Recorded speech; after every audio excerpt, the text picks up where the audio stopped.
Hello and welcome back to Tik-Tokophobia with me, Alexia, and my co-host JJ. Hello, JJ. Hi, hello. Lovely to see you again. Yeah, good to see you. So today we're going to be diving into the topic of tocophobia and mental health. And we're really, it's how tocophobia really does, I think, almost act as a trigger for other mental health conditions. And that might sound like a very bold statement, but when we really start pulling back the lid on the nature of tocophobia, it becomes clearer why I've said that. So yeah, I mean, do you think that's a bold statement, JJ, when I say that? I don't think it's bold at all.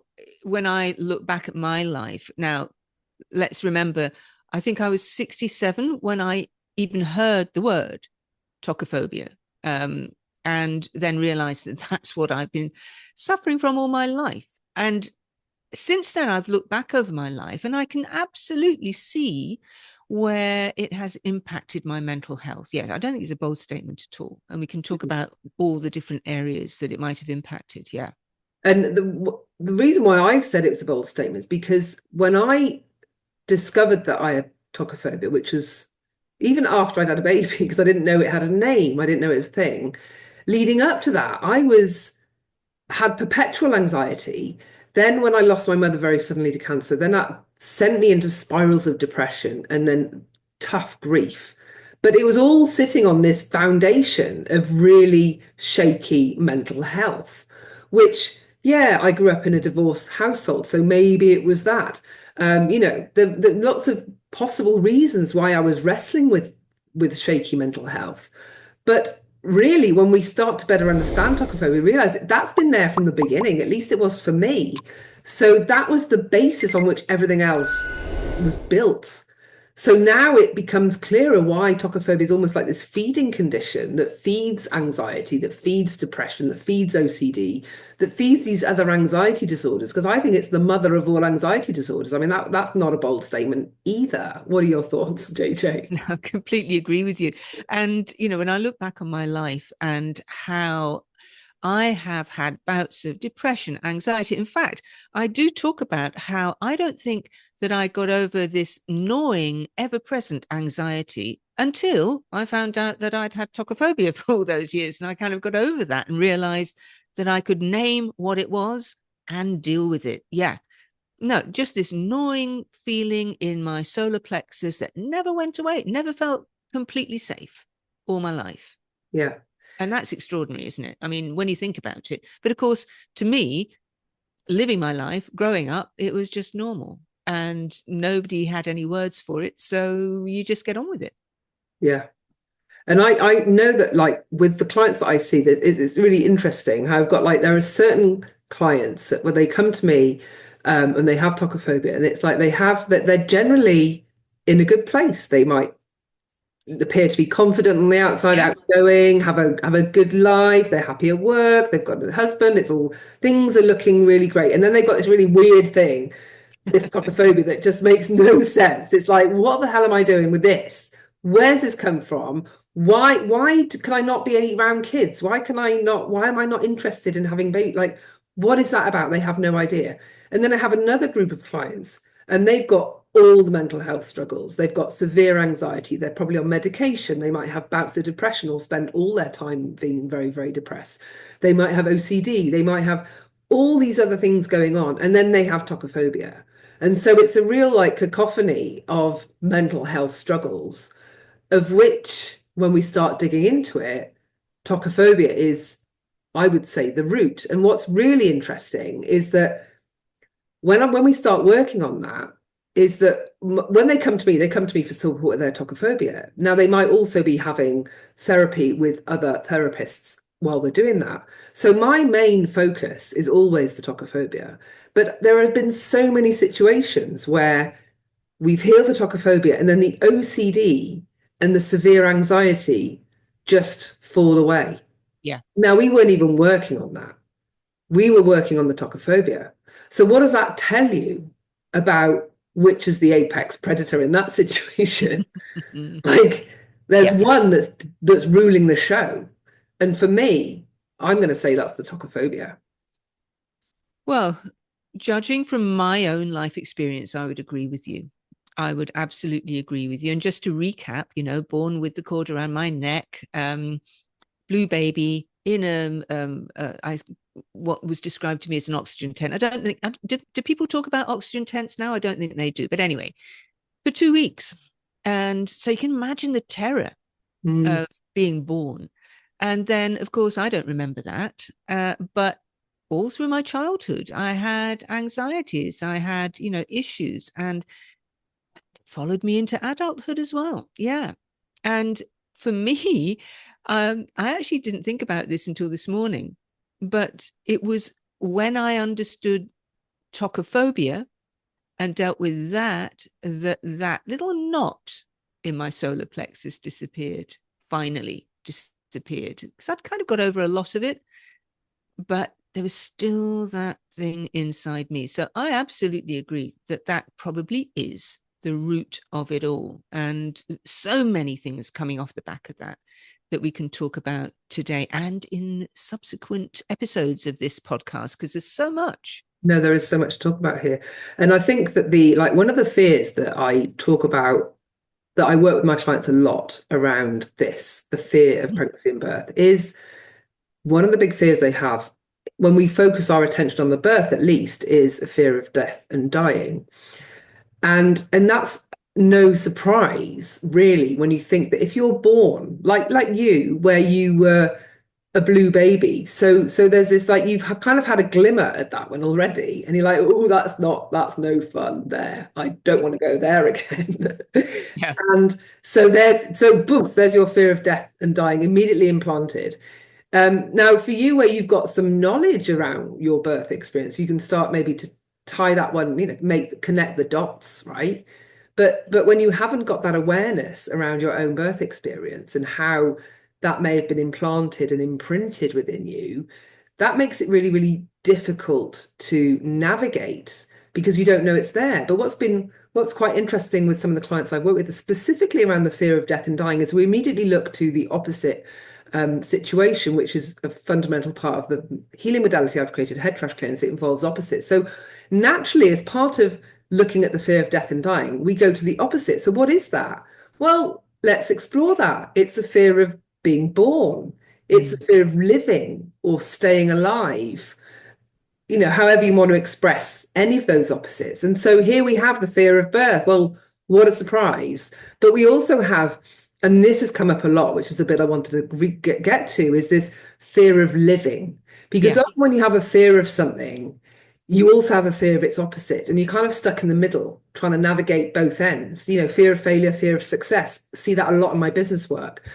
We think it's fear of failure, but actually a lot of people fear the explosion of all the success and all the work that comes with it, right? So you get stuck in the middle between these two polar opposites. And when you look at the fear of living, you can see how that would trigger this fear of death, because it kind of hits this wall. And so then you keep yourself contained, you keep yourself restricted, you put a lid on yourself, you depress yourself. I mean, that you think about all of those things and suddenly you're like, oh, right, that kind of makes sense. And a lot of people are just surviving, they're just subsisting, they're not really living or thriving or enjoying or embracing. They're kind of keeping themselves in this little narrow area. That means they're not, obviously not dying because they're still here, but they're also not fully living. Yeah. So what does fully living mean? And maybe a lot of us are being restricted or had a lid kept on us because of this early experience that is kind of feeding it all, that is maybe feeding our depression, feeding a lot of this. What are your thoughts as I say some of that, JJ? No, look, I recognize that fully in me, yes, because although people from the outside might say, well, you've had a very successful life, you've done this, that, and the other. I used to work in television, for instance, and television news and current affairs, and I was on screen sometimes, but not fully, as in I didn't quite go down the full-on national household name route, right? I kept back from that, which I think was partly because of that fear that you're talking about. Exactly that, putting a lid on it. So, yes, I did. Yes, people thought I was good. Yes, but I was never able to push myself through that self-imposed ceiling that you're talking about. Exactly that. It's almost like you sort of suppress something in you, and you get along fine. And for a lot of people, that's absolutely perfect. That's absolutely great. You're doing okay. But it's not being it's not being at your full potential. You're not living at your full potential. Yeah. Absolutely see that. Yeah. Yeah. Yeah. And this And is, I mean, in other ways as well. yeah, and this is, I think there's a lot more here we could dive into, which we're probably going to have a separate episode on this, because this is now touching on the idea of your capacity for creation, your capacity Correct. to living. And so Yeah. this is a whole, so I'm just going to park this one now because I want to get back to the mental health piece of tocophobia, because when you think about like with the clients I've worked with, tocophobia is a debilitating condition. And a lot of that is down to the fact that they are surrounded by these triggers in day-to-day life that make day-to-day life really hard, like really hard. And so some of these triggers are going to be seeing a pregnant woman, seeing a mum with her young kids, seeing somebody sharing their baby scan on Facebook, going to a family gathering where suddenly everyone's like, oh, when's a little pitter patter of tiny feet coming? Like, any one of those situations, going to friends and they're like talking about, oh, we're trying, no, we're not trying, oh, I missed my period, oh, or maybe, oh, I've brought little one, do you want to hold him? No. Any one of those situations, excuse me, is basically called life. It is. Yeah. How do you navigate life when any one of those situations, possibly all of them, are really hard and trigger you and make you want to panic and hide and die? How do you handle that? Well, you don't handle it terribly well is probably the answer to that. And you do self-isolate, I think. For a lot of women, you don't put yourself in that position because you don't want to have to deal with it, right? So you might not go to a baby shower, let's say. Not that baby showers are a big thing here in the UK, but elsewhere in the world, yeah. So you wouldn't necessarily go to a thing where everybody's going to be cooing over the soon to be born baby, which in your mind is just like, oh, I can't even think about that. So you lose friends who have the children because you can't bring yourself to be with them a lot because you don't want to be in the same room as a load of babies. It's just too much for you. And we've talked about this before, you and I, how, maybe you're at work and somebody's had a baby and they bring the baby into work and everybody's cooing over the baby and saying, do you want to hold the baby? And you're kind of going, yeah, no, you're all right. Thanks. I'm good. Yeah, I'm good. I'm fine. So there is an element of self-isolation. It is isolating because you cannot join in this part of life. Again, it comes to this part of life that is natural and normal, but it isn't for you. It isn't for you. Yeah.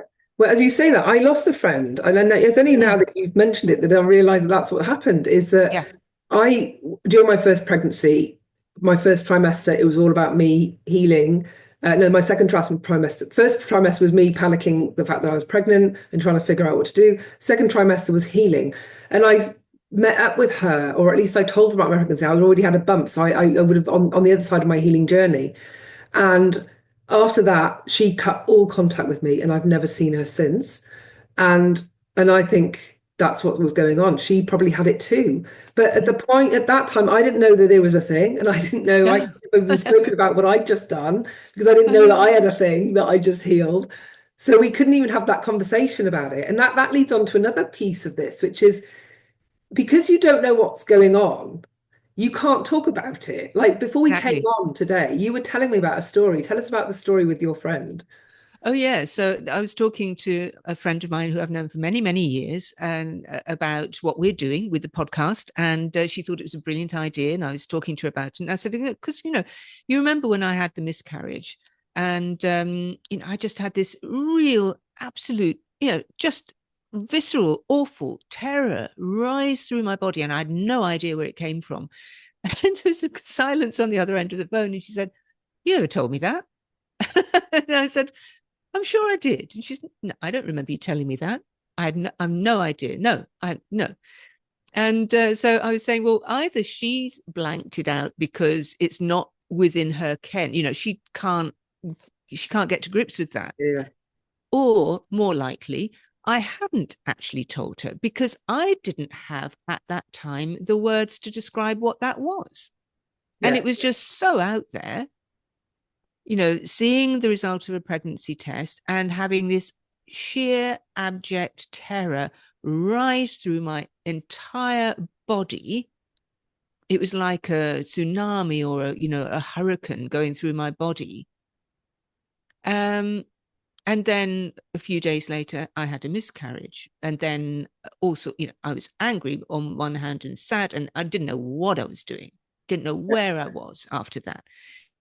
But I probably didn't tell her at the time because, I mean, how daft does that sound, right? How ridiculous does that sound to anybody else?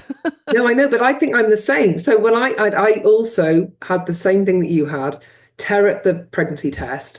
Then I'm like engulfed in this like, oh, panic, pregnancy panic, basically, trying to make sense of it, going to the hospital because I had to go to the neonatal unit. So I had a lot of like, suddenly I had all this pregnancy stuff shoved in my face. I was sitting in a maternity ward like every week because they were trying to date the baby. So I was having to deal with that and getting used to it. And then I lost the baby too. But in all of that, and then I had to wrestle with the relief that I felt at miscarriage, but I Mm, couldn't talk about it. I couldn't articulate it because how do you talk about that? How do you come out and say, I've just had a miscarriage, which not mm. a lot of people talk about anyway, because No, that's a taboo topic no, already. It's exactly. probably a little No. bit better now, but back, 10 years ago or so, 15 years ago, it was definitely more taboo than it is now. But not only say I've had the miscarriage, but actually, and now I'm quite relieved actually. That is not a conversation you want to be saying in public, No, right? Because no, you what don't say kind that. of, no, you don't. So, but this is what I was thinking in my head. So I'm like running around my head thinking, ooh, what's going on here? This is crazy talk. This is crazy thinking, Lex. You're nuts. Like, what is going on? What's wrong with you?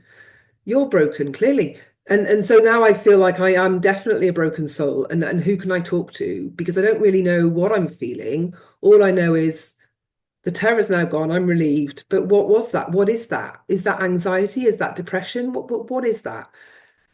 And I didn't know. I didn't know. I didn't even know that it was a fear of pregnancy or birth. So I couldn't even Google it at that point because I was still caught in the sheer emotion of it all. Yeah. That yeah. So I just kept quiet. Well, I was so traumatized. I didn't even acknowledge that I'd had a miscarriage at the time. Mm.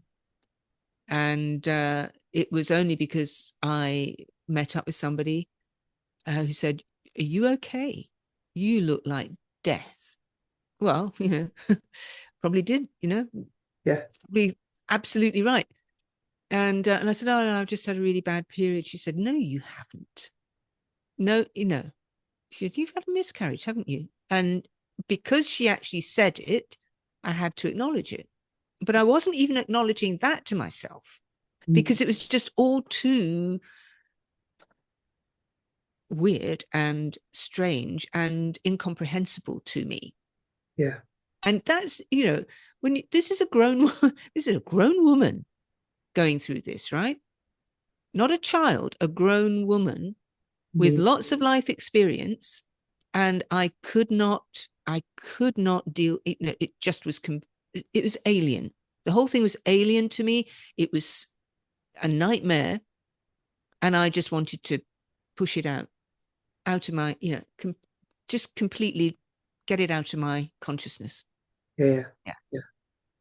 yeah, And that, yeah, the impact of that on how, yeah, speaking to people, connecting with people, getting help. yeah, If you can't, like it's no wonder really that this condition, that the experiences that women have as a result of this condition have such an impact on mental health. I mean, it's no surprise when you think, we talked about the triggers and the living, that already there's that's hugely isolating. But then you've got, well, what happens when you get pregnant, when you have a yeah. miscarriage? And now you're dealing with this kind of level of emotion that makes no sense. And that's even more isolating. And who do you Yeah. speak to about that? I mean, you speak to your husband or your partner, and they have no clue. And They've that's got not no because, idea. but they, but you go to your friends. Mm. But women, other women, unless you land on somebody that happens to have this and knows what it's called and knows that it's a thing, they're probably going to get, they won't understand either because they're likely to be of the vibe of, oh, babies, yay. I Um, know, I know. And the number of people who said to me, "Oh, don't worry about it. You'll be fine. And you'll get pregnant again." And I'm going, I that's the don't last think thing I so. want. I don't think so. That's not happening. Um, and I was around 40 years old as well. So, the likelihood of me immediately getting pregnant, I have no idea how it happened anyway. I don't know why it happened. Oh, I do know I why don't it know happened. why. Obviously, I understand the biological facts of the matter, but yeah, it was just this completely alien thing to me, and but it's so interesting how other people really don't get it, and it's it's such a taboo still in our culture to have any thoughts or notion that you do not want children because well, there are lots of different reasons for people not wanting children, but if you say, oh, I'm not really hugely into babies and having kids, then people look at you askance somewhat and decide that you're not not a good human being, Mm, whereas in fact you are a damaged soul in many ways and need help. yeah. um Now, I'm not saying that there aren't women who decide not to have children for very many reasons, but this is very specifically that terror, that fear of giving birth. And it's so isolating because when you're surrounded by people who are having children left, right, and center, especially when you're at an age when most of your friends are mothers or Mm, fathers, but talking about women, most of your friends are mothers. mm, How do you fit in with that? yeah, It's yeah. not that easy. No, there's a time in one's life where suddenly you're surrounded by baby announcements, Yeah, babies, and suddenly they're all yeah, going to like baby yoga, baby massage, and there's all of that going on, and you can't partake in any of that, yeah, obviously, because you need a baby to make that. But also, if you can't handle, even if they want to come around and say hi, you don't want to hold the baby. Like you don't want a I know. baby anywhere in your orbit. So Yeah, suddenly connecting with those friends where, and also when a mother's just had a baby, she's, very consumed by that because it's all consuming, exactly. understandably, that Mm. it suddenly there's no kind of connection. It's very difficult to connect. Now, those that that's not to say that all women that don't have kids aren't able to do that. But when there's the tocophobia piece throwing in there, it really makes it really, really hard because such a big part of you that just literally has no interest, that is actively blocking, wanting to turn the other way, that any conversation, any reminder, anything that hints at that in your environment, you just don't want any part of it. Like that friend that just completely broke off from me the minute she found out I was pregnant because she was like, right, I'm not going to be able to deal with Yeah, any of that now. So that goes that friendship. And mm. I think actually looking back, I think, wow, that's a decision. I mean, I don't know if with friends that I know that had kids, I don't think I did that. I don't know. No, and Did I? I don't know. no, and I don't think I did, but it happens in my experience, it would happen gradually, because you just can't keep up with all the, and you can't take part in all the mum chat No. because you don't have any point of reference for it. So Mm, hard as you may try to, keep these friendships, they change. mm, And sometimes they just fizzle out yeah. because you can't keep up with it. No, and that's part of life anyway. Yeah, There's a lot of that goes on, um, but it does add to the isolation, which exactly. then adds to the mental health thing because suddenly, where you have a network, you have a community, you have your friend, peer support, and as they start disappearing because you can't handle them in the same way, or they don't feed you emotionally, and now it becomes an emotional drain and it's Yeah. challenging, then that's not good for you to be in that environment because getting triggered is so easy. And just to be clear, when we're speaking about these daily triggers, not all, I'm really thinking about those that may be listening to this because they want to better understand people with tocophobia. So, maybe the partners or maybe some of the healthcare professionals. So not all women will be triggered by all of these things. So, whether it's the pregnancy announcement, whether it's the baby shower, whether it's seeing a pregnant woman, seeing a woman with her kids, just think about going to work, the journey on public transport, going to the supermarket. I mean, day-to-day life is littered with this stuff, right? Going onto Facebook to check whatever, you can't escape some of this stuff. And so it can make it really hard. But that doesn't mean that all of those things are present in a woman with tocophobia. So some women obsess over birth. I know that some of the clients I've worked with, they can't help, but they keep looking for birth videos on Instagram and where they're just like hunting them down. They just keep looking at them obsessively, but they're kind of almost doing it like with one hand. Oh, I can't look at it. Got to look at that kind of like you look at a crash on a motorway. It's like got to look, but I can't look. That kind of like really torn, conflicted kind of obsession that they have. And so, yeah, not all, like I know that I had a lot of criticism on my Fear-Free Childbirth podcast and on my website because they told me my early logo was a silhouette of a pregnant form. And I had a lot of women email me telling me that my logo triggered them, and yet they wanted to listen to the podcast. Could I change my logo? So that is why the logo for the podcast is just letters, because I took that away because it was triggering.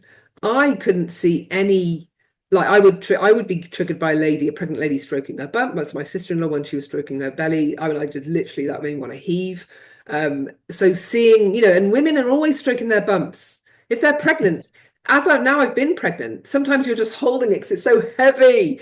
And or sometimes you just want to it's very itchy, your belly can be itchy, but also you want to feel the baby. So there's lots of reasons why you might do that. But also, I hate all those maternity photos where they're just getting the woman to just hold her belly. I'm just like, oh my God, stop. And that's my dog, if you can hear him. Yeah, so the holding of the belly, that can be really triggering for some, but and yet not for others. What really winds me up is that a lot of women that seek help from their medical professionals, maybe the doctor, maybe they go to the perinatal unit, the maternity unit, and they get invited to go and see the perinatal specialist, who usually is in the maternity ward. So now they're in a waiting room with loads of women who are pregnant for their regular tests, their regular checkups. Mm-hmm. Like, what level of misunderstanding around the condition is that?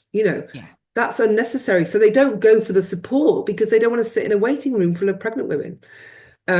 It's different for everybody. But yeah. And certainly when I was in my 20s and was seeing a doctor about possible endometriosis, there was no recognition of anything like tocophobia then. I don't think he would have even have known the word. I didn't know it until I was in my 60s anyway. But, talking to me about having children, and I said, no, my husband and I aren't going to have any children. And I was looked at as if I was an absolute alien. And then, I had to tests. I had a laparoscopy to check out whether I had endometriosis. I didn't. And then, his answer to all of that was, "Oh, just have a couple of babies, and you'll be fine. That'll sort all that out." And you just think, what level of lack of understanding of somebody does that show? If I'm being very clear about how we had talked about it and agreed that if we had children, we would adopt. Now, think about it. Obviously, I didn't have a problem with children. It was having babies that I had a problem with, right? I now know. Although none of that was actually in my conscious mind at all. And then there's this male doctor saying, "Oh, just go away and have have a couple of babies, and you'll be absolutely fine. That will sort out all your problems." Yeah, and I think the lack of understanding from healthcare professionals adds to this isolation, which then adds to the mental health piece. Because when you go and get help for this, and you speak to, my dog is doing my net, and I don't know if you can hear him, but he's really. I can hear him, but it's fine. Well, dogs will be dogs. I know. And when you go and get the help that you want, and then first of all, someone doesn't take that seriously, that's not very good, because you're not being listened. You don't feel like you're being listened to. So you come away from that thinking, oh, it must be me. And so then you're like, well, I'm the one that's broken. I'm the one that's like weird. It's all about me not being normal. And then maybe you get directed towards some help that is, oh, well, go and have some that, they get down a health pathway, a healing pathway. And many people are directed towards CBT, which unfortunately doesn't really do a lot for tocophobia. And so then you go through that and then that's not worked. And so now you're like, oh, that's not worked. And now I feel worse because now I feel hopeless. Now I feel like there's nothing more for me because I've just tried the thing that I thought was going to work. And so that then is another layer on the mental health, which then spirals. And so all these things come together to create an incredibly difficult condition. When you add to the fact that we don't know what it is and no one else knows what it is, and you're trying to make sense of it, just all comes together in a real hodgepodge of mental health nightmare, really. Yes, and knowing the name and knowing what it is and understanding what it is, that was one of the most incredible moments of my life because everything fell into place then, everything. Yeah. And I was able to deal with it. It's quite extraordinary. And again, we'll talk about this in other episodes, but the reach of this condition, the reach of this phobia, this underlying deep fear, as it can be in a lot of us, is quite extraordinary. Yeah. Yeah. And so I think that's often, I would like would be the first step, is for those that do think they might have it, is now you know the name of it. Now find support, find other people that also have it. There are groups on Facebook, there are Instagram communities where people are sharing their journey of having it on Instagram. Wherever, now you've got a search term, plug that thing in, go and find your tribe, go and speak to others, connect, like, so that you understand that this is not just you're not broken. This is a call to healing. Whether you want to heal or not, that's your choice, but there's an opportunity here to heal. I'm grateful for the healing that I've done, that I was forced into because of my tocophobia. Enormously grateful for that. But not everybody chooses to want to do that. But at least find your tribe, at least find others that have it so that you can now talk to others who get you, who see you, who just understand what you're going through, because that can take off such a heavy load in terms of the mental health. And then that would be the first place that I would recommend people go, is find your tribe. Absolutely, I agree with you, and reach out to us as well, because we'll have a whole load of resources there for you. So, but don't suffer it, and know that unlike me, you now have a word for it, and you can now do something about it if you want to. Yeah. And not go through your entire life thinking, oh, I don't understand why I can never X, Y, or Z. You know now. Yeah. But maybe this is it, so you can do something about it. Yeah. All right. Thank you, JJ. I think we'll wrap it up for today. And we'll be back again for another episode all about talking tocophobia. Thank you, JJ. Bye, everyone. Bye, everyone.